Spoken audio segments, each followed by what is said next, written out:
ena kama ji motudore gi Loch Gwenge moloyo to governors nyisore to ka nyisruok gi no rumo to gia king'iyo mabei gik ma counties odhi display gin gik moko monego beni display e corridors e shopping malls Nairobi ka Masai artifacts moko display books ma governor ondiko gin gik moko manono kae to ji kao speeches mondiknegi ma kata ok gige gima nie iye to gidhi gisomo kanyo to wach rumo. Aparo ni devolution conference gi ketho pesa jopiny gi kawo mwandu mitimo go devolution conference giger nego ji hospital mokine ber mora mag rumo en ketho sa kabisa. Kanitie gik minyalo tim to nyalo tim gi per sector. Iwacho ni the road sector in the devolution or road CCs romo to giwacho challenges magen go koni gi magen go kocha gi kaka gi sumre paro kod rieko titiyogo. To maneno ni to tinda asenene nyaka ne devolution chakre bang'e ka gino se akato gino tho kamati yanka gima ne okotimore onge gimibiro neno ka counties timo manyien ni ncha wadhi e devolution conference Kisumu, Homa Bay kata Bomet mae paro mane waago makoro wadhi tiyogo mae gima nwa kopo kuom county machielo makoro wadhi tiyogo to gin mana thuolo ma kao pesa matin mano or e counties mondo los go nyasi ibiro yudo ni nyasi no lose to million of the mia gi wiye maki wuok go ne dwa gero go county hospital tigero hospital maduong' ma ng'ato ok dhi pang laini marabora en gima wich kuota ahinya ni nyayudo ni county gigero fees kapok gigero hospital to ne gidhi tiyo ne jopiny ne ok gidhi tiyo ne joma ni ofise go ing'e ni gimomiyo no kel devolution en ni mondo mwandu mane ni malo e sirikal ma malo ka mane kwalo gi malo ka tere gi mondo dhi otine ko jopiny piny kujojo to kane gichopo piny kuchocho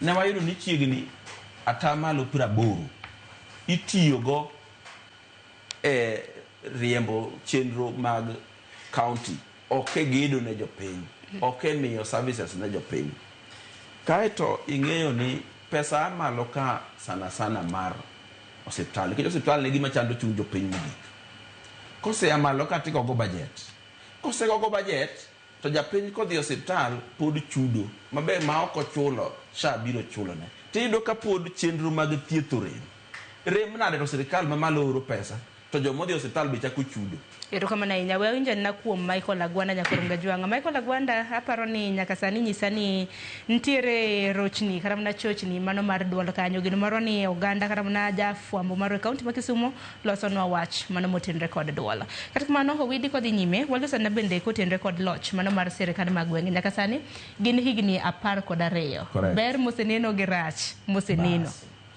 mokwongo wachak gi ber moseneno ber mokwongo en ni pesa mani tiyogo malo ka tindi tiyogo piny e gwenge sami tiyo kode piny e gwenge no dongruok okele e gweng'no ka joma nie kor gweng' kanyo otiyo mochamo mshahara pesa gino ichak itiyogo kanyo kelo dongruok makanyo to kumano kende nitiere lony magino bokelo miluongo ni awareness miluongo ni exposure tiende ni joma ni piny kuno bo kuongo winjo much sirikal e tok miechgi e thuolo mokalo machiegni kendo kata wacho ni ofisadi nitie to ng'amo kwalo pesa no ni e gweng' kanyo mobiro tiye gi mwandu no obiro gelo nya otende moro kuonde go kanyo koro jigo koko to tel to konyogi jigo koko to kama no okete gino to konyogi ng'ama biro kethe en mana ng'ama oting'o pesa go ochako tere piny mamoro machielo mantiere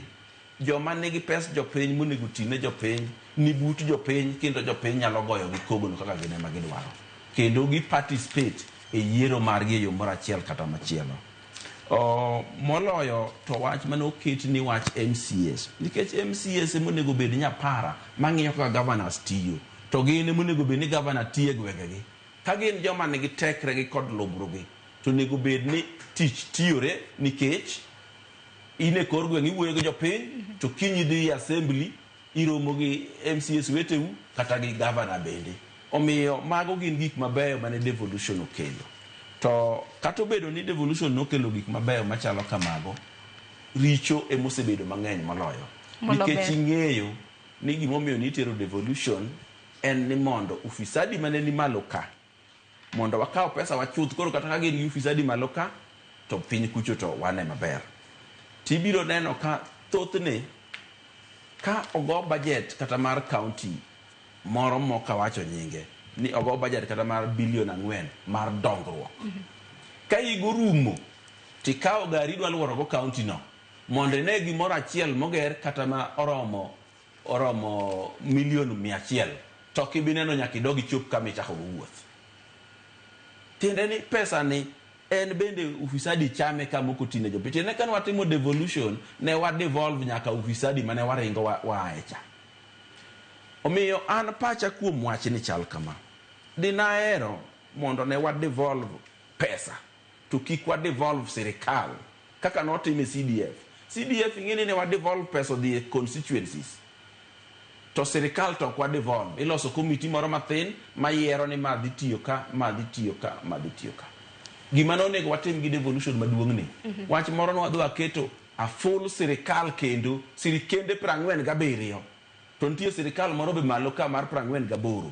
To sirikal gige ne ok dhi ga maber. Kata and sirikal gore piny chieng'o no ok ma county kende kata ma malo. Ing'e ni Kenya ka chon nitie nyaka utende mag sirikal kaka Sunset gini. Kidhi donje to gichalo mana kund dhok. Gige sirikal ok dhi maber. Kata Kenya Airways noloso mana mwandu, noloso mana ohala sama ne Ruto donjo ni pok noloso ga. Kata mana kembni mag sukari tiyo higni 2 to onyuore. Sirikal tako kete pesa tiyo higni 2. Omiyo gik ma sirikal gi ok dhi maber ga.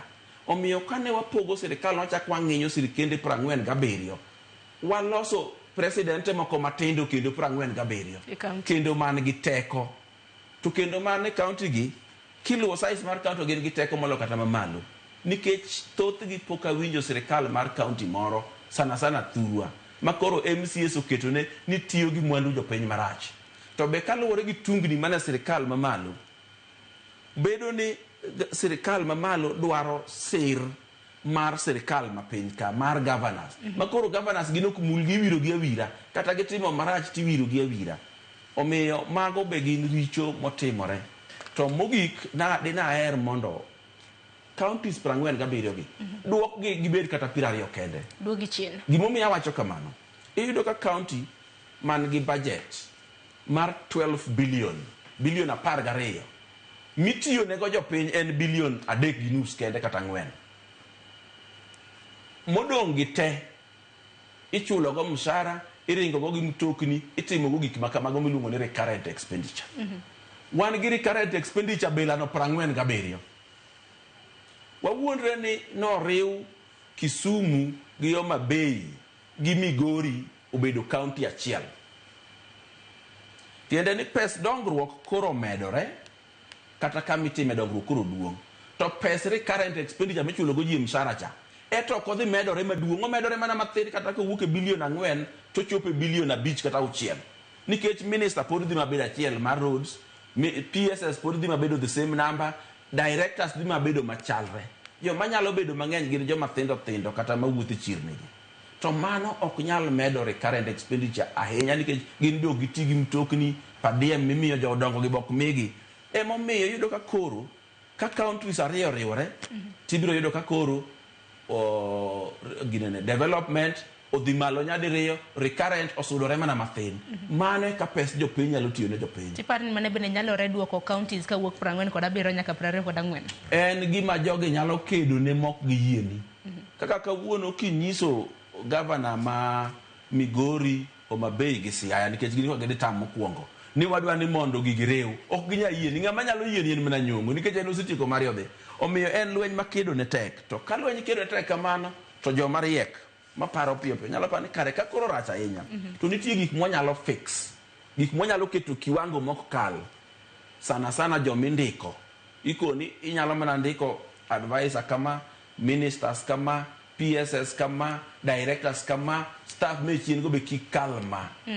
Mondo koro kato kaka gitiyo bende ng'ama nie kiwango makama inyalo mana chul kama allowances, onyalo mana ringo kama. Koseket gigo to koro pesa dong mitimo go dongruok ne jopiny. Erokamano ahinya. Wawinjo na paro mano mar Agwanda kintiere kaunti ma Kisumu mos ahinya kaluwore kod ng'ikruok mar duol ma bende oneno ka Nyagwanda.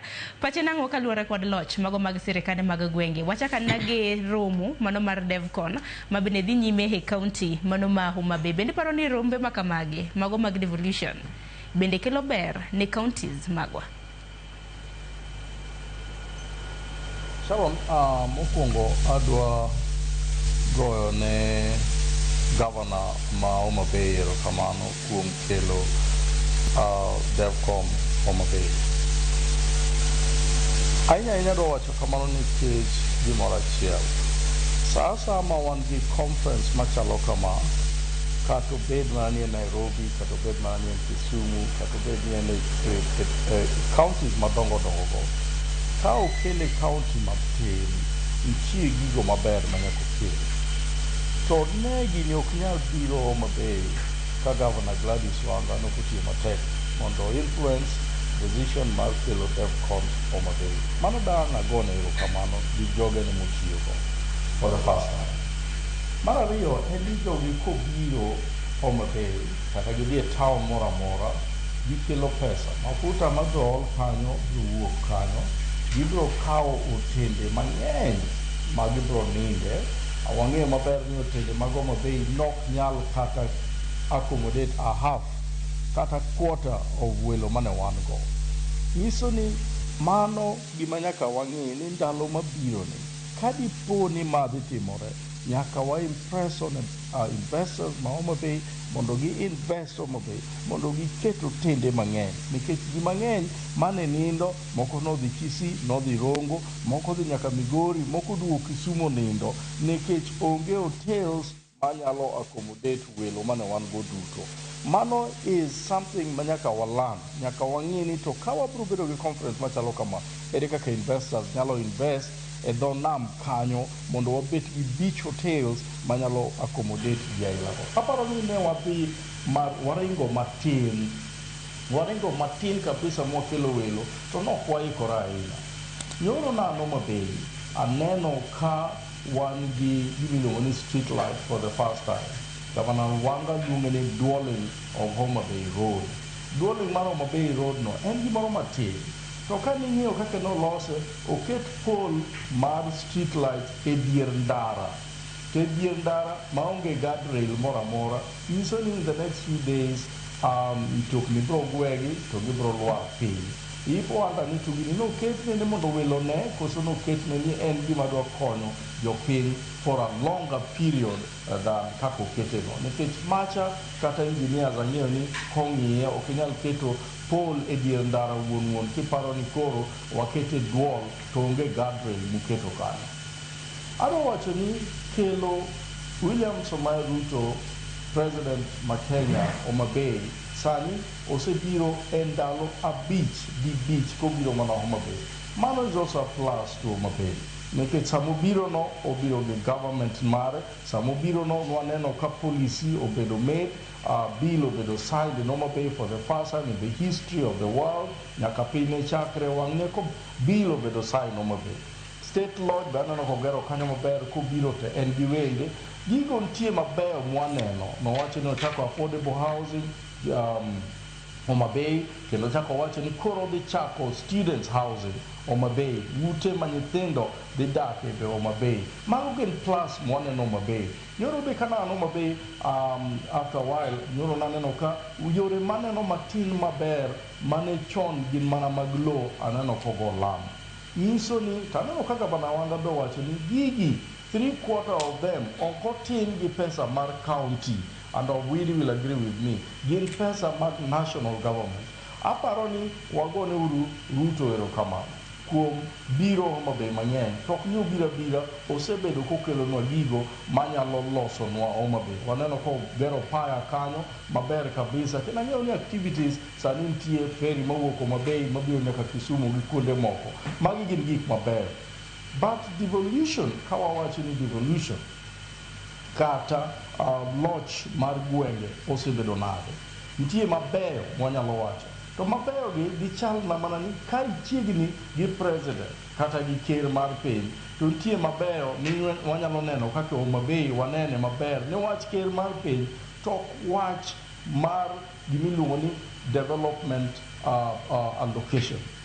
County ka county nigi 30% mag development county ka county. Nyiso ni pesa no owinjore obed ni en mar dongruok mar jo county no.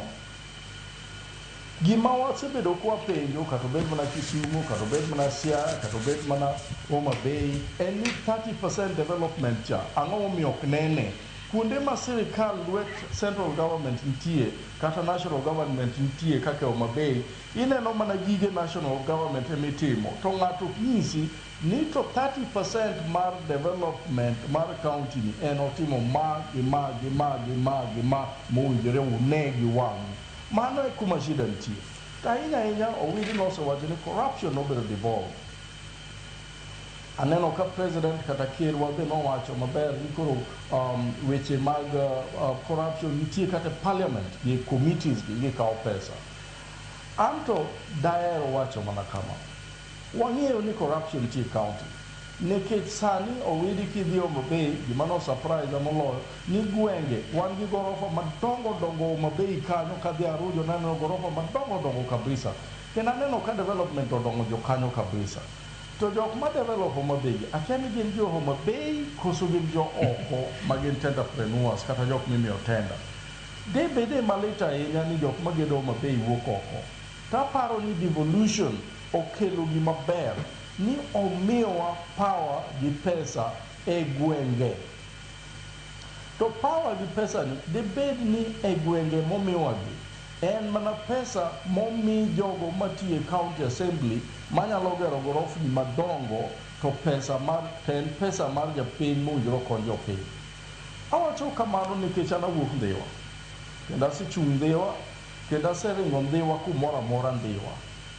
Aseng'iyo kata lately kaka nyicha ringo Ndhiwa ok ane yore miloso, ok ane pige mang'eny miwacho ni okuny gi jo county, ok ane ostende minyalo wach ni omedore, ok ane ECD classes momedore, ok ane ni yath nitie ostendewa ma ng'ato nyalo dhi to nwang'o yath to pesa go to nitie. Gigi ok ane taringo e Ndhiwa every week antie Ndhiwa kendo ang'iyo gigi. Yore ema richo molo gimoro amora. Pesa mar ses mar Ndhiwa sugar, Ndhiwa sugar ikawo to kosekawe to koduogi gibedo gi winch gi tingni madongo makunyo yo to pesa no ok duogi odonjo mana e lwet jo county assembly.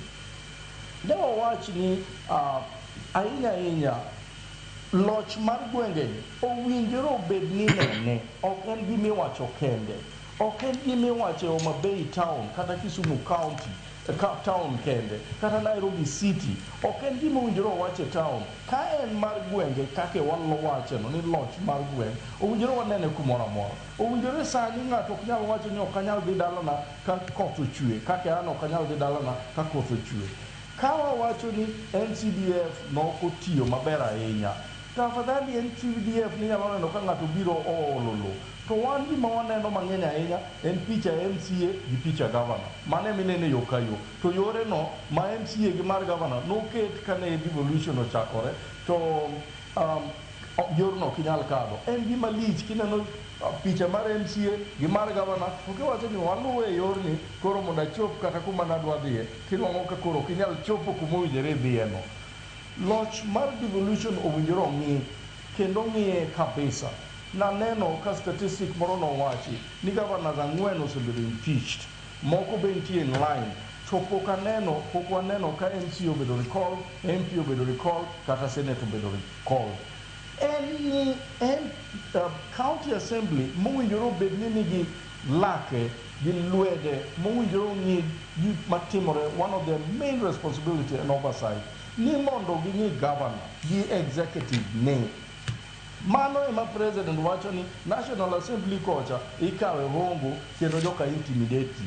Iyudo ka county assembly be ahinya dalawa ka to koro governor nigi power moingo county assembly.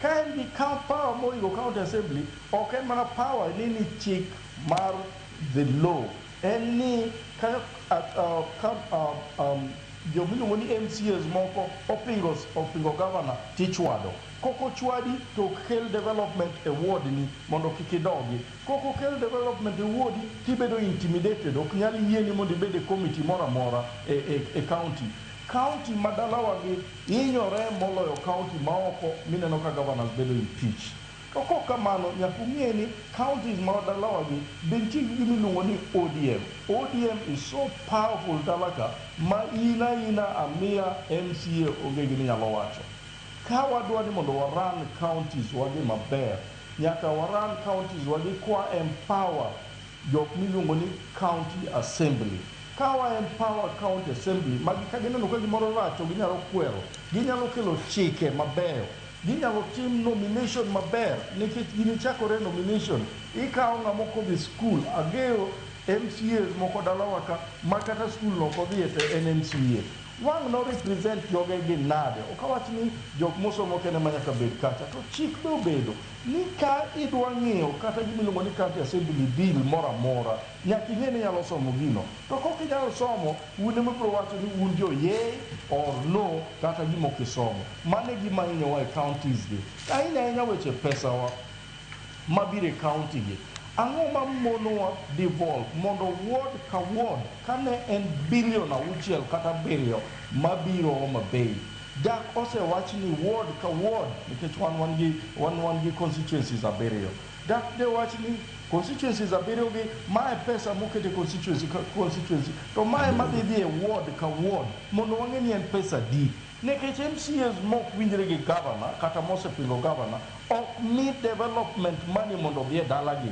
to mondo dhi e ward gi ka watimo discrimination on development kare gini ok ber ahinya nikech gino kowinjore obed ni abedo osiepi kokitero development e gweng' gino kowinjore abedo osiepi kokitero development e ward na gini owinjore obed ni en e chik ni pesa ni nyaka bed kacha to kwang'iyo welo mobiro kadwa tiekogo adwa mana wacho kaka Owili nowacho ang'o momiyo gini en ka ji obiro to gin mana governors go gin mana welo moluong matin gin mana jok moluong matin to show mane waneno makoro inwang'o ka welo donjo to ng'ato pado ni security pado gari ni iting'o ng'a to gin jok ma king'iyo to gin jok ma train ok gin jok mong'eyo welo wabedo gi wichkuot matin ahinya e Homa Bay kaka jomoko ne paro ni obedo haras gin wendwa nyaka wabed ni seche ma welo biro to wambe wadimbre matin ok ni wang'eyo mana joma dongo kende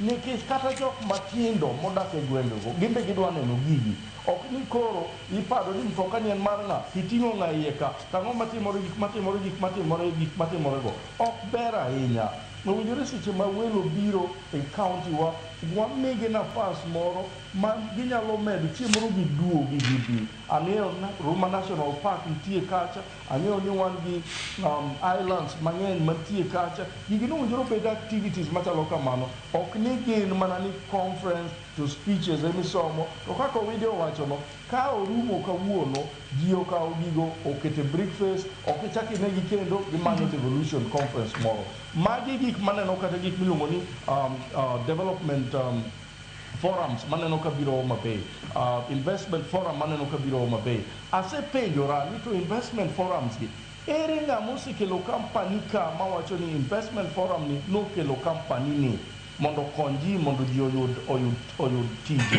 ere investment forum gi ng'ama obiro mowacho ni an mae gima invest on ma ji oneno mowacho ni mae gima investment forum osokelo gigi aparo ni gin gik ma kok wang'iyogi to gin gige kawo pesa mag county titiyogo mang'eny ni nwatiyogo devolution conference nwatiyogo investment conference to kosetigo to yath onge ostal yore richo investment onge minyalo tim 30% contractors ok chul nikech ne wan gi devolution conference bang' mano to wadong' nono wang'icho kendo kade onge national government involvement e Homa Bay di koro en achiel Ero kama na Inyagwanda to bende machielo nyakoro mgajuanga mabende hosbedo kanuro counties en weche motenre kod mibadhi mabende ywak ne nyaka sani mibadhi hosbedo kanuro counties to bende unduto te Agwanda kanyakla kod mwalimu Wide awinjo kuloso kotenre kod miyo MCAs oteku odoche manyoro hogai mar ODM na nitiere romo e county ma Homa Bay romo mar devolution mabende dhi nyime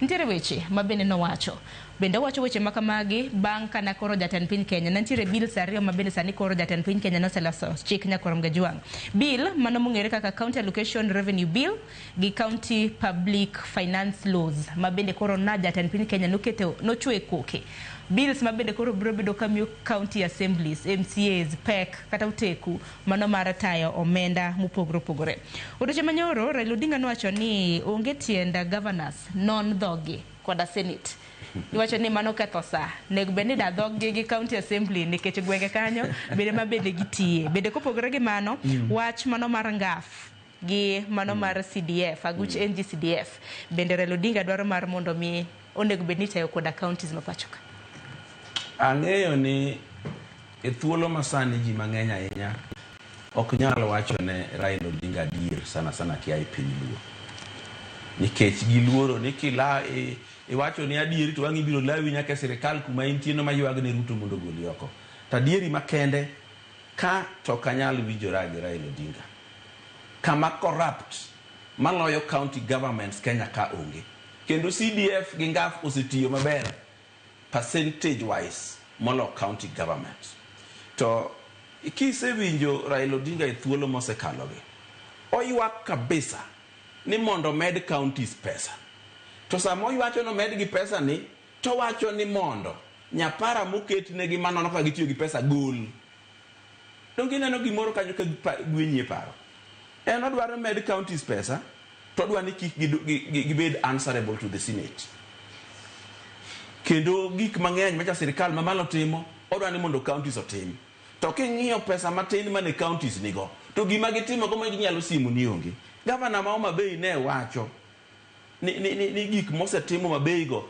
ni 3/4 sirikal mamalo motimo mano ok adier gigo 100% sirikal mamalo kikwano gik mane gikwano go te 100% sirikal mamalo moko mag sirikal mag gwenge tich mane Gladys otimo en gero office mamare mar county government governor's office to ok ogere gi pesa ogere gi loan ma governor mobiro ng'eye mabiro tiko chulo inyalo kawo loan ni gero gi mokel pesa kata no ger referral hospital maduong' biro kelo pesa nikech ji chulo to shabe chulo kata kani ikelo wach pi kikelo pi maduong' ibiro yudo ka ji chulo pi to kelo pesa tichulo go loan no to wadhi bede jela machalo ma Kenya national government nitie makawuono ma loan duong' molo nweng'o makoro pesa kabiro mathin to loan koro dongruok ochung' to office to ger maromo gi state house dongruok ochung' to office to wan go moingo mar Kiambu to economy ne en 20 times the economy of Homa Bay to waingo Kiambu pod tiyo gi office council machon tiende ni wan e thuolo moro ma governors dwa nyisore gidwa rwako lewni mabeyo gibedi ofise mabeyo gitimo gik mabeyo to jopiny to gwonyore gi pado jopiny to yath onge osiptal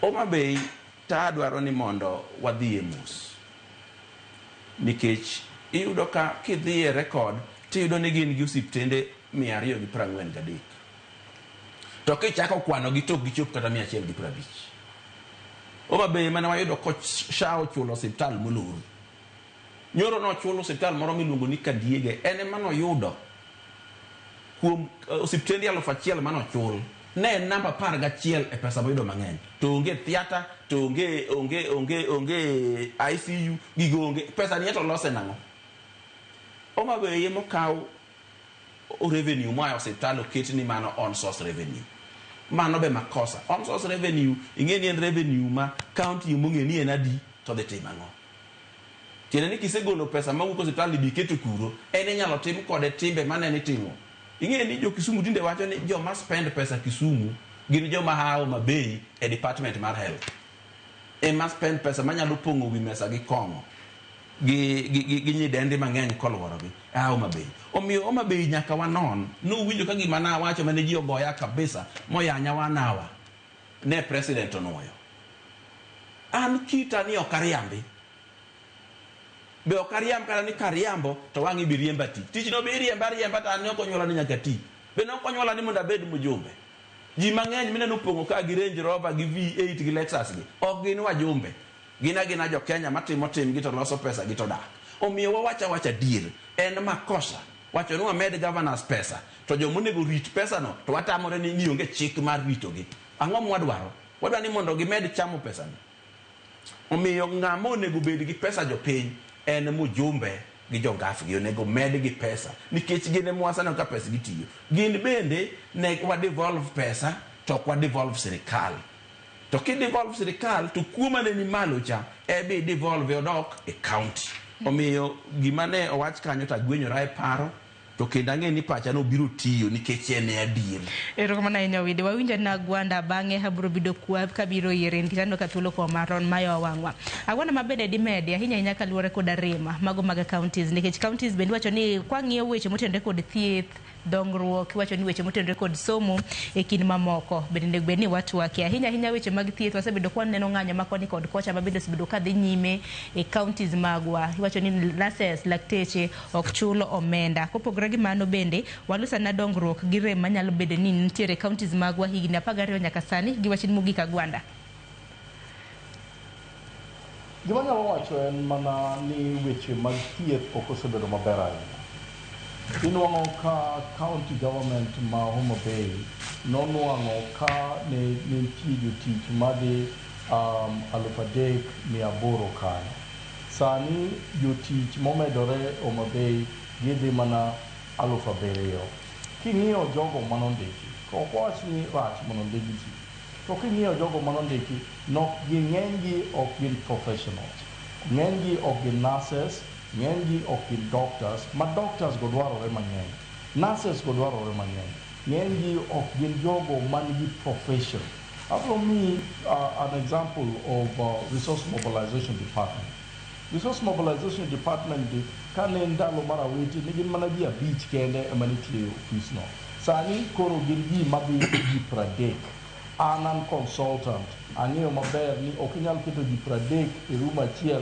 ni timo resource mobilization en skill nyaka wandik proposal nyaka imany itero ne ng'a imany itere kanye ka review proposal okelni pesa waneno ka employment mitimo Homa Bay ok en mondo okony ji ti employ ji ni ng'ano biro gona kura kata kuma owuoke ok wanyal endesha county kamano ok mana Homa Bay kende gino timore kuonde moko kendo nyaka wang'e ni weche mag thieth ema ji ng'iyo moloyo gimoro amora weche mag ndara ema ji ng'iyo moloyo gimoro amora weche mag somo ema ji ng'iyo moloyo gimoro amora nikech kok wang'iyo weche somo we are not preparing ok wang'i ni to wabiro yudo leaders makiny gin kanyo magi gin duto gik ma ok ng'e inwang'o mana ni wadwa gero gini nikech ka wagero gimoro maduong' to wanyalo nwang'o gimiluongo ni corruption pesa moro maduong' minyalo duoknwa ahinya county ok owinjore bed ni en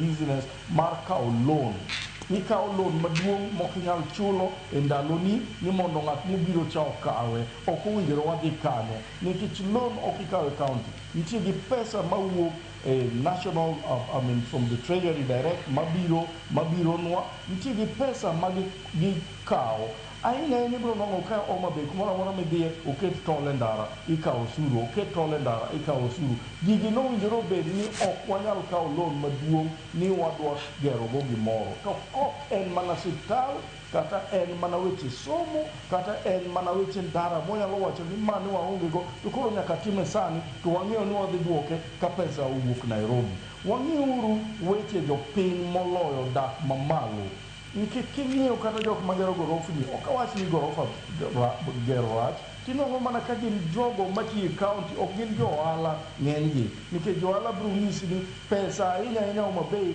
jo ohala ok chul jok mane tiyo na witi moko pok ochul nyaka kawuono to jok mabe tiyo e sirikand Gladys Wanga moko be pok ochul nyaka kawuono gima wapenjore ni ka wadwa ni mondo wadong Homa Bay ahinya nikech wang'eyo ni devolution conference biro Homa Bay nyaka wachak invest e gigo manyalo kelonwa pesa maber Ahinya en weche osiptal. Ok wanyal bedo ni jo Homa Bay mang'eny itero Kisumo, jo Homa Bay mang'eny itero Kisii. Sama gitero gi Kisii gi Kisumo no, nyiso ni pesa manowinjore bed ni jo Homa Bay nwang'o ok yudi. To ok yudi nikech ok giketo investment e Homa Bay mondo Homa Bay obed ni osiptal moro amora ma ginyalo dhiye ginyalo nwang'o. Ahinya gima nyaka wawachi. Wang'eyo maber ni Honorable Gladys Wanga osewinjo ni kodhi kumoro amora to biro winjo ka ji wacho mana ni PR, kata mama moko osomo biro wacho mana ni PR. Wawere gi PR mondo kwakunyo pi to dhi kanyo oyaw pi owacho ni nayaw pi kama. Nikech kapok wabedo ni gigi wanyalo yawo mondo wane, to wawuondore kendo wawacho ni wan wasedhi. Kendo wan jomoko nitie moseketi ni in idhi bedo MP, in idhi bedo MCA gi gavana no, ni jomoko to kata kura mar jopiny ok dhi konyogi. Gima dwa wacho en ni gik moko dhi lokore 2027. Tich ni ema nyalo duoki. Nikech nyocha winjo kogone MCA moro koko kowacho ni in ok dhi duoki to an tidhi duoka. Ok ong'ere nikech ok inyal wacho ni dhi duoki ka jogweng'no ok ne tich ma kaunti otimo. Erokamano ahinya. Counties duto mantie Kenya. Giwachni mogik Agwanda. Adwa mana wacho ni devolution conference anamor nikech koro jopiny te oneno gima Homa Bay nitie. Kane nyocha Gladys Wanga mawacho maber ni Homa Bay duong' moingo polo, koro gineno kaka oromo, to ka nitie gima wanyalo medo mondo chieng' moro meeting machalo kama kudugo Homa Bay to wanyalo wacho ni kae kuma nwaneno gie to kae kuma omedore dibed maber ahinya. To ahinya loj gweng'ni wamiuru MCAs power mondo oversight the executive. Nikech aparo ni gik mang'eny mikwalo nitie executive. To wamiyogi mana power kwa keto ji machalo minority leader, machalo majority leader, gibed jogo modhi school manyalo wacho ni magi policies modwaro ma county wa. Ok ni kawo jok moko somo, jok maonge gi experience, jok man ga goke madwa goji, ni mane kobedo majority leader, mane gik maduoko county wa piny. Ni ng'ato kosomo to keta kanyo nikech kokosomo to koro obro wero governor nikech ung'eyo ni gino nokowinjore onwang' to koro wakete kanyo. Ok mana Homa Bay kende to gini wang'iuru the entire country. Ahinya e weche ma en gi CDF, aparo ni gisetimo tich maber. Revenue bill mar MCAs, aparo ni en mano wach maber. Finance bill gi mondo omigi autonomy, mano nyalo bedo maber mondo gibed gi oversight ma gavana ok wach ni kokugona kura kata kokutimo gima dwaro to kanyal miyo pesa mo.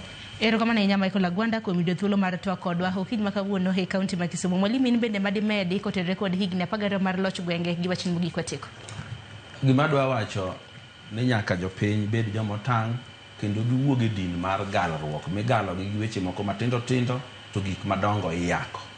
Adwa ne japiny kamoro amora mowinja ong'e ni bilion 1 oting'o milion 1,000.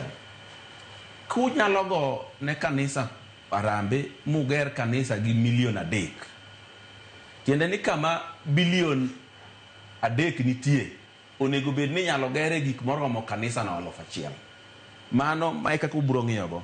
Mar ariyo adwa dok ne MCAs. Awinjo ka pile jopiny wuok dhawo ni MCA makama ok ti, MCA makama ok ti. Adwa nyisogi ni MCA onge pesa mora mora ma sirikal okete lwetgi ni matine go jopiny. Onyalo mana dhi kwayo gavana ni koro wa time uru budget modok koni. To koyudo ka gavana bendo kawo assembly mosoyo fuku, onge gima ditime in MCA achiel. Nikech bende kilo kaka kandu ka Homa Bay no nyisgi gavana no nyisogi ni ane otiko mibiro dok go to abe ane pesa mibiro campaign go. Koro MCA mane ma wang dang pingre gi gavana iwachno. Mar ariyo jotelo thothgi wacho ni miya uru joma nyalo tiyogo. Kiwinjo kama Agwanda wecha imanyo ng'at moro ma samoro kata nyinge kiandiko maber. Mane ma gavana dwaro nikech mane monyalo tiyogo. Tiyogo tiende niya atiyo kodi kaka ane madwaro in pachi onge go mara mitiyogo. Omiyo nyaka wawe kaka jopiny kineno ka jatelo moro mamalo dwa miyi ng'ama itiyogo, ng'ama onge pache, tamri ine ma in wuon kura mondo igoch ne ng'ama ditiyoni, ok ng'ama ditiyo ne jatelo mamalo. Omiyo jopiny dwa ni mondo waayie galruok, mondo wachom piny tir mwakoni ng'ama kamae mwadwaro. To ok nyal bedo ni wan wa jomipango gikoni nomiwa omiyo ng'ama omiyi to kura nomiyi kendi ka gionge. Omiyo go kura ne ng'ama ditiyoni kaeto wae din migalo mar galruok ma ng'ato biro nyisi ni dong' nuneno ka kelo ndeke ufuyo ma bei ndeke to biro kelo ni moge mesa nang'o nena ndege nitie gik moko ma onge economic value nitie mana sentimental value wamor ni nokel devolution ma bei mano ber johala no yudo pesa to ka devolution no se ban modhi wabiro yudo ka gulu mar lose pesa odhi kata $200,000 $200,000 ni noromo chulo pending bills mano ma bei kate naneno ka githin kabisa mang'ama pending bill ne duong' moloyo en 5.9 million moko nyaka nus million pending bill ni tok nyal chul to pesa mar loso nyasi after nyasi miel after miel to nitie mae momiyo jopiny nyaka wawuog oko mwatamji kineno ka jatelo chuno gi ng'ato mano ng'ate mudhi tiyo ka kodwa jiwachin mogi kai ka kamano oganda luo kamoro amora ma untie Nyasaye ma ono gwedhnau chieng' ma onge to uno ywaga unu para sayo gwedhnau oganda luo erokamano ahinya ionge dwadhi kanyo wide an osemia sumbe erokamano ahinya Owidi nyakwarom Gajwang' mano mwalimu Owidi mabende mantiere godo kiny ma kawuono kanyakla kod Michael Agwanda mabende nantiere county mano ma Kisumu nyakwarom Gajwang' sa mong'ado wamba kata na iye mit nyakwarom Gajwang' kata kamano sa ariyo seromo sa ariyo mar okinyi parni romo mano mar Devcon romo mar devolution mabende dhi nyime county ma Homa Bay nochako chieng' tich ariyo mano mar jumane romo ma kamano biro rumo odiochieng' ma kawuono ma en chieng' tarik 15 odiochieng' ma kawuono romo ma kamano bende dhi bed ka iloro gi jalup jatend piny mano Kithure Kindiki odiochieng' ma kawuono wantiere gi jofwambo mag county ma Homa Bay Alebich luonwa romo ma kamano ina mar mondo mi atieki kawuono en chieng' tich abich nyakwarom Gajwang' chenro mar ng'e jothumbewa biro bang' ma chenro mar ng'e jothumbewa ma bende bago kanyo gi Solomon Atito odiochieng' ma kawuono odayo dho jathum mong'ere kaka Dola Kabari kijaluo hiye nyaka bed ni ng'eyo dola mane bende ma wawi godo gi lak sechegi mar mondo mi ng'e ni dola ni to en ng'a oritur masani warat sadek e chenro mar Mbaka Oromo.